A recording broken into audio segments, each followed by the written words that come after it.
লোকের বিচার করে বেড়ায়।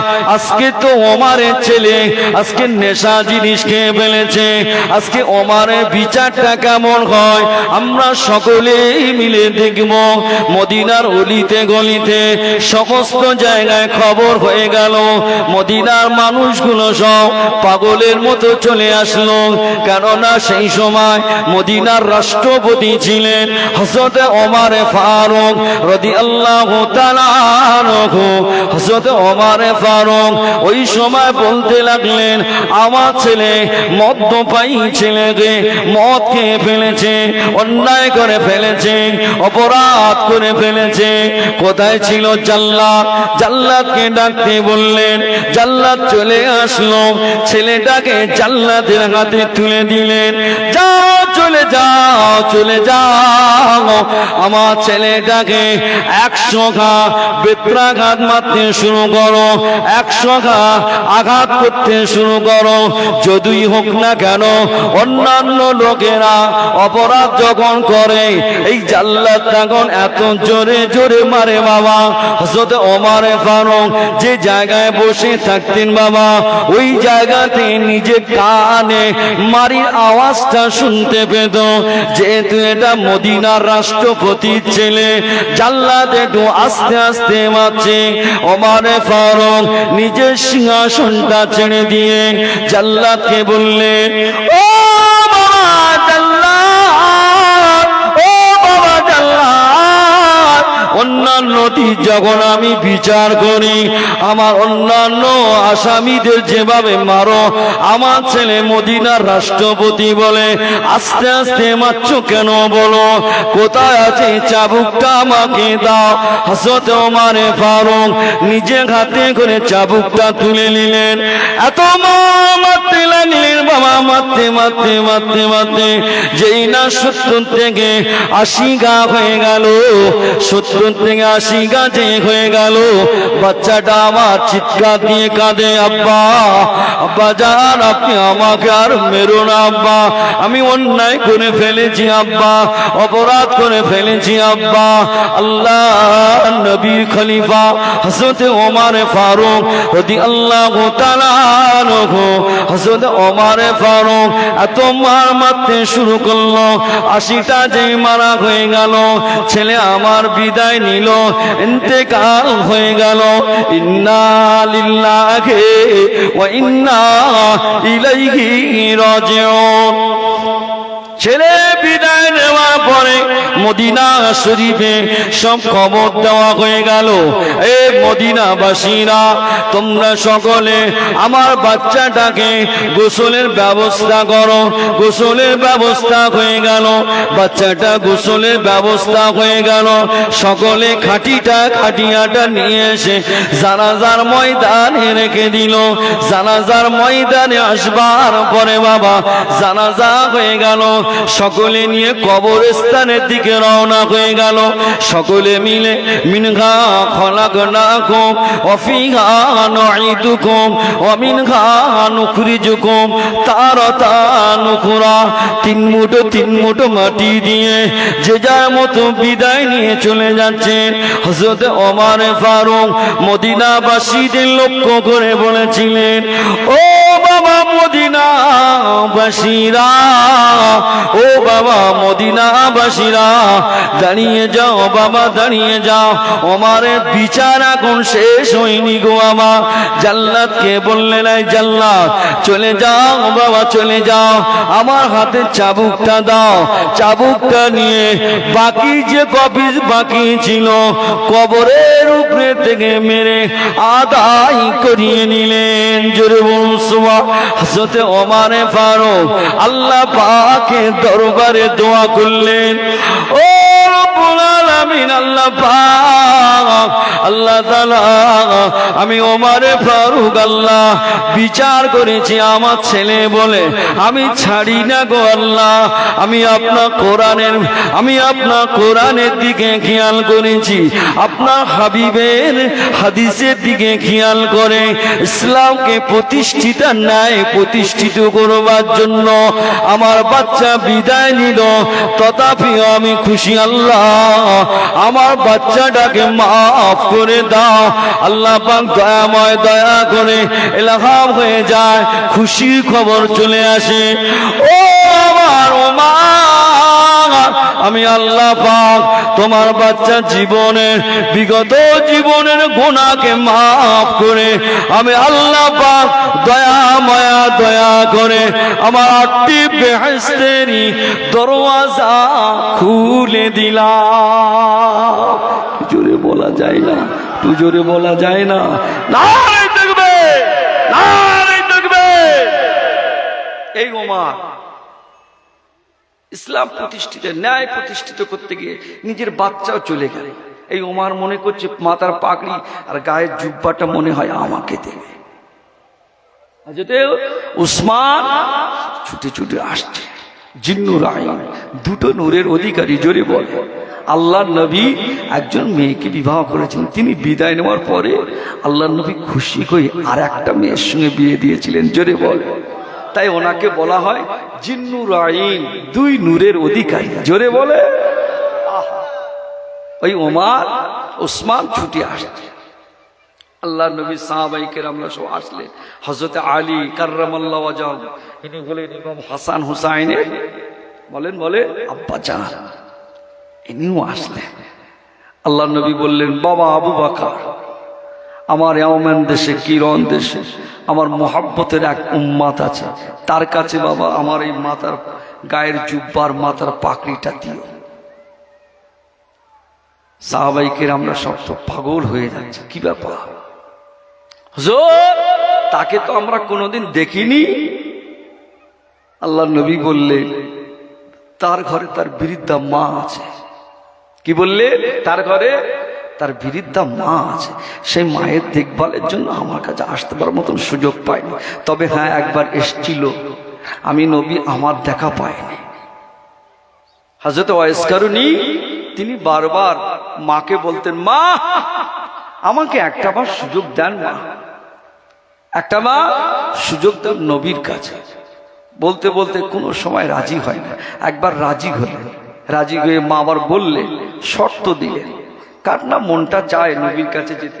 হ্যাঁ গো বলো না ভাই, ওয়াজ কি ভুল হচ্ছে নাকি, অসুবিধা হচ্ছে আপনাদের?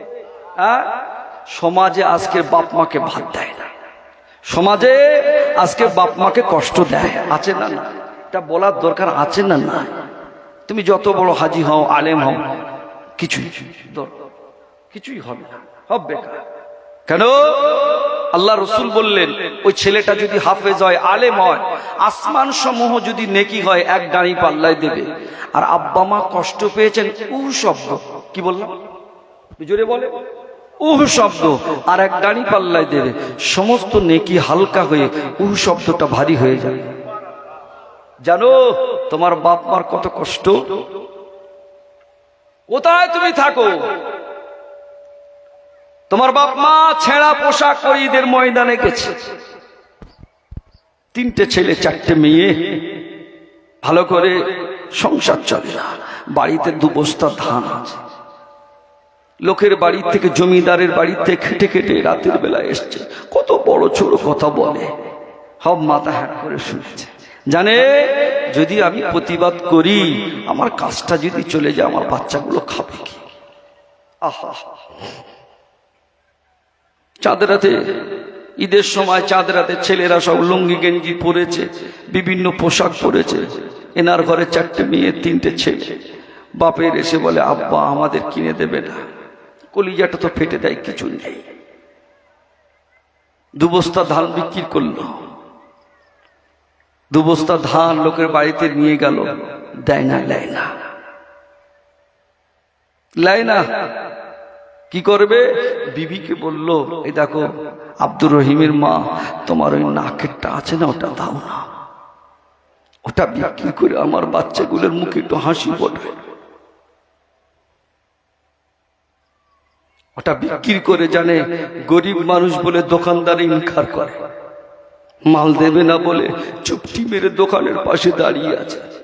ঈদের সময় ভিড় বেশি, সকলের মাল দেওয়া হয়ে গেছে, দোকান বন্ধ করার সময় গিয়েছে, ভাই আমি 200 টাকা এনেছি, আমার বাচ্চাদের 500 টাকার জিনিস লাগবে, দে না ভাই, আমি গতরে খেটে খেটে তোর বাড়ি মাইনেগিরি খেটে খেটে শোধ করে দেব। বলেছে না, সাবু ভুট্টা মাইলো যাইলো খেয়ে বাচ্চাগুলোকে মানুষ করে, সেই বাচ্চা আজকে বড় হলো, এসি রুমই রইল, বাবা ভালো ভালো, এটা ভালো, আল্লাহ দিয়েছে করো, কিন্তু তার মানে এই নয় বাপ মাকে এক মুঠো ভাত দেওয়ার যোগ্যতা নেই তোমার। এক কথা বলে না, আগে বলে কষ্ট দিতে পারলে আবার তুমি এদিকে রাতের বেলা উঠে তাহাজ্জুদ পড়ো, কাজ হবে। কেন? তোমার পিতামাতা তোমার জন্যই জাহান্নাম, তোমার পিতামাতা তোমাদের জন্যই জান্নাত। বাপ পোশাকগুলো বাড়িতে নিয়ে এসে বাচ্চাগুলোকে বলে, দেখ না রে, এই দেখ খুব সুন্দর জামা নিয়েছি, দেখ। ছেলেগুলো কি আদর করে পড়লো। পড়বার পরে ধনী লোকেরা, আগে সব জমিদারেরা ছিল, আগো বাবা মুরব্বীরা বলো না, আমরা তো কুতা, আমার আব্বা দাদুদের কাছ থেকে শোনা কথা বলছি, বড্ড ভুল হয় নাকি বাবা? মিলছে তো কথাগুলো? হ্যাঁ, জমিদাররা বলবে এর বাপ খাটতে পারে না, কোথা থেকে চুরি করে জামা কিনে দিয়েছে। কথা বলো, বাচ্চাগুলোর মনটা খারাপ হয়ে আমার বাড়িতে আসে, আব্বাকে বলে, আব্বা দেখো না ওরা আমাদেরকেই বলে। বাপ কাঁদতে কাঁদতে বলে, বাবা, মেয়েটাকে বলে, মা তুই জানিস আমি তোর বাপকে চুরি করি? বল, তোদের তো কোনোদিন বলি, তোর মায়ের নাকেরটা তোর নানা দিয়েছিল, ওই নাকেরটা আমি বিক্রি করে তোদের জন্য পোশাক করে দিয়েছি। সেই বাপ মাকে তুমি কষ্ট দিতে পারলে? কিসের তোমার তাহাজ্জুদ, কিসের তোমার হজ, কিসের তোমার আলেম, কিসের তোমার ইমামতি, কিছুই কাজ আসবে না। এক মুঠো ভাত না দিতে পারলেও মায়ের সঙ্গে বিয়াদবি করতে যেও। তুমি জানো, তুমি যখন রোদ্রের সময় খেটে খেটে বাড়ি আসো, তোমার মা হাঁটতে পারে না, চলতে পারে না, জানালা দিয়ে ফাঁকা ঘরে দেখে মুখের দিকে তাকায়, আর তোমার মায়ের চোখ থেকে ঝরঝর করে পানি দেয়, আর দোয়া করে, আল্লাহ আমার বাচ্চাটাকে আর কত কষ্ট দেবে আল্লাহ, আল্লাহ আমি মা হয়ে সহ্য করতে পারি না, আল্লাহ আমার বাচ্চাকে আর কষ্ট দিও না আল্লাহ। আল্লাহ ধান কেটে বাড়ি আসলো, আমি মা হয়ে মুখের দিকে তাকালাম, সব কালো হয়ে গেল। ও 4টে মেয়ে, 2টো ছেলে, আল্লাহ বিনা বনে বিবাহের ব্যবস্থাটা করে দাও না। অথচ ওই মায়ের সঙ্গে ছেলে কথা বলে না, কিন্তু ঘরের ভিতর থেকে মা চোখের পানি ফেলে ফেলে ফেলে ফেলে আল্লাহ কাছে দুআ করতে লাগে।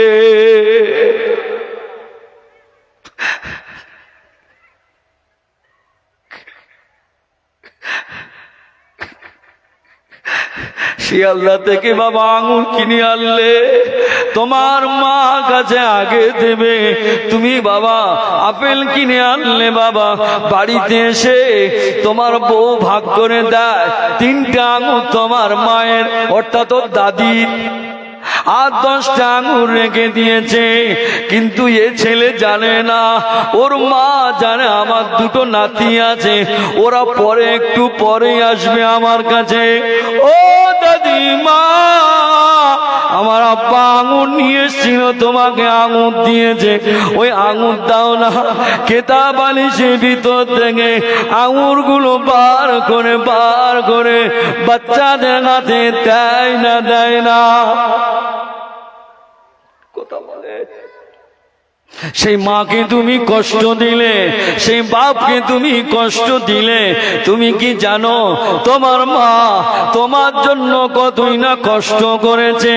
তোমার মা লোকের বাড়ি রাখালগিরি কাজ করেছে, লোকের বাড়ি গিয়ে বাবাজি আমার টয়লেট পরিষ্কার করেছে, ঘর মুছেছে, বিনিময় টাকা দিত না, একটু জবের আটা, একটু ফ্যান আমার এই দিত বাবা। ওটা নিয়ে সে মা হাফ খেলো, আর জানে আমার ছেলেটা স্কুলে গিয়েছে, ও বাড়ি আসলে খাবে, ওর জন্য হাফ রেখেছে। আল্লাহ পাকে বান্দা বান্দিরা জীবনে ওই মায়ের কথা ভুলে গেলে, বাপের কথা ভুলে গেলে, আজকে তুমি বড় আলেম হয়েছো। এই খোকা পরে দেবে, আমি চলে গেলি তারপর করতে নিশ্চয় মানুষকে খাওয়াবে, কিন্তু একটা মানুষ কথা বলছে তার সামনে এটা নয়, কথা কি ভুল হচ্ছে বাবা? ঠিক নয়, এগুলো করতে নেই। একবার দরুদ শরীফ আল্লাহুম্মা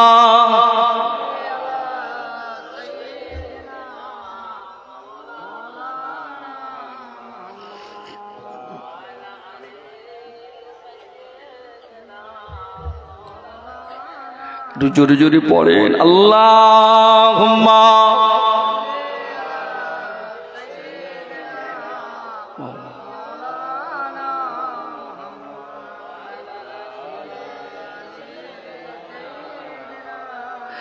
ओबे अहमद अजल की सीने में गए, मेघा को मेरा दिल मदीने में गए। अल्लाहुम्मा सल्ली अला मौलाना अल्लाह अलैहि।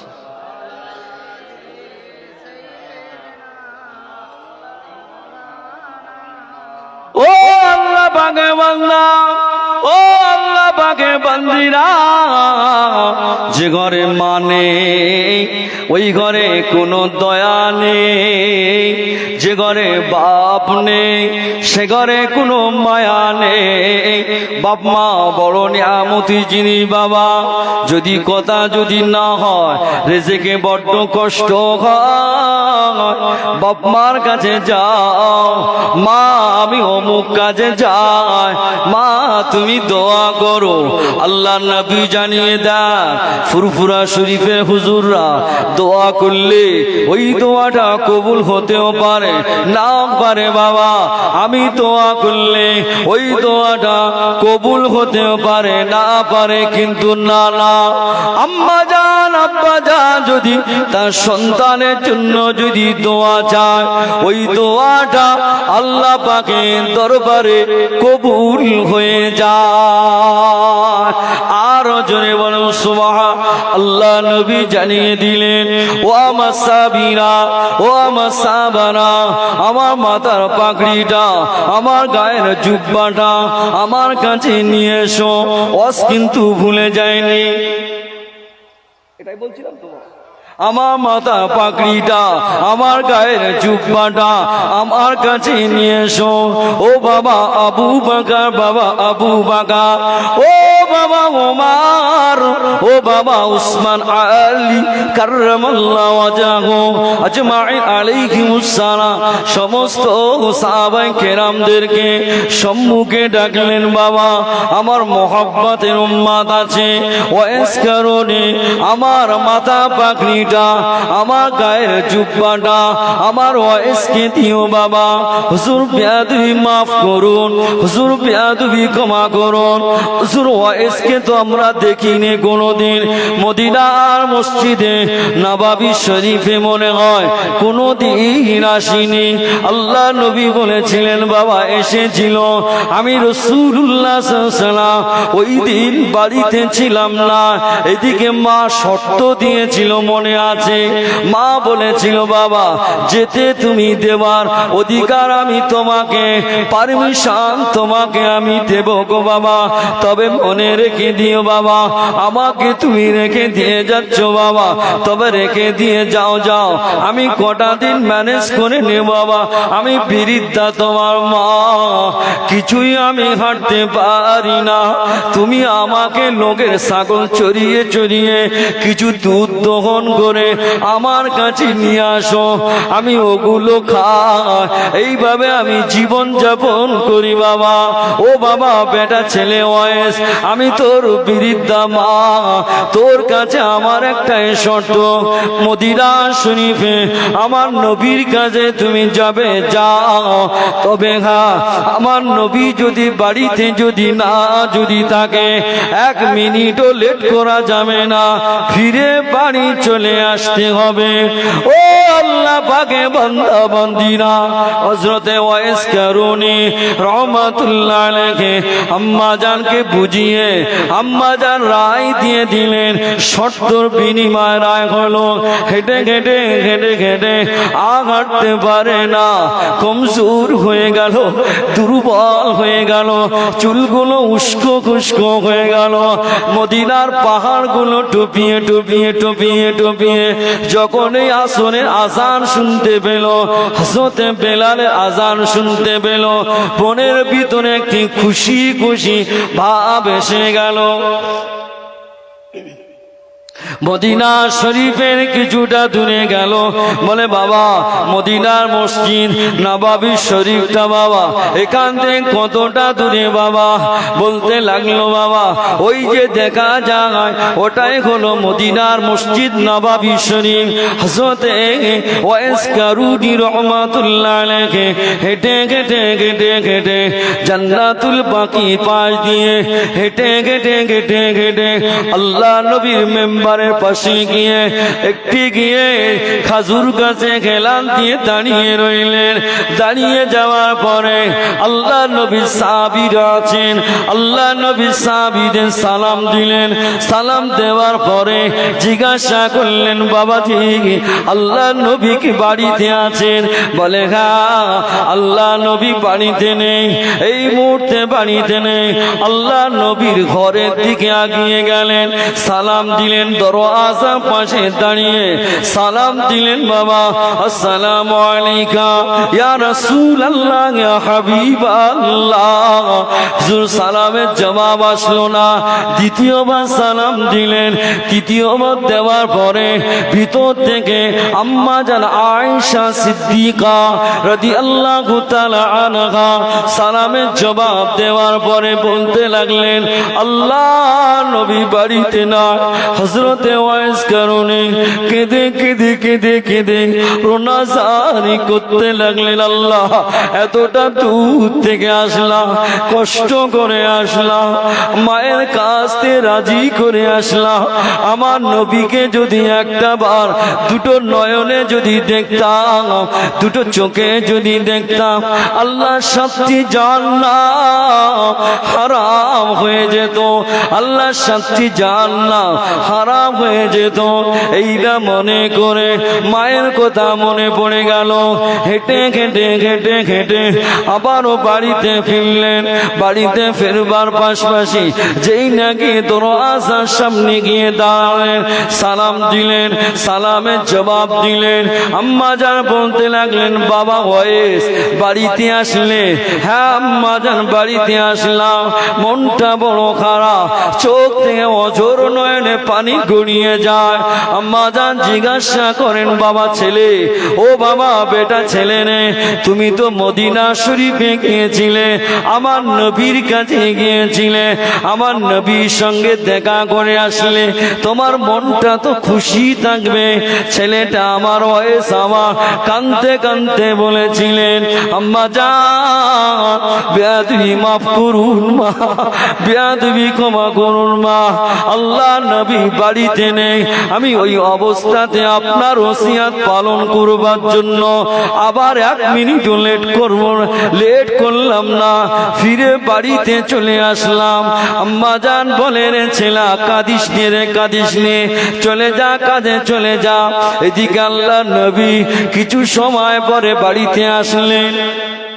বাড়িতে আসবার পরে দেখতে পাওয়া যায় হযরতে ওয়াইস কারুনী চোখের পানি যে পড়েছে, ওর একটা সুগন্ধি আছে না নাই? ওই সুগন্ধিটা যেই না নাকে আসছে, আম্মা জান আয়েশা সিদ্দিকাকে বলেছিলেন ও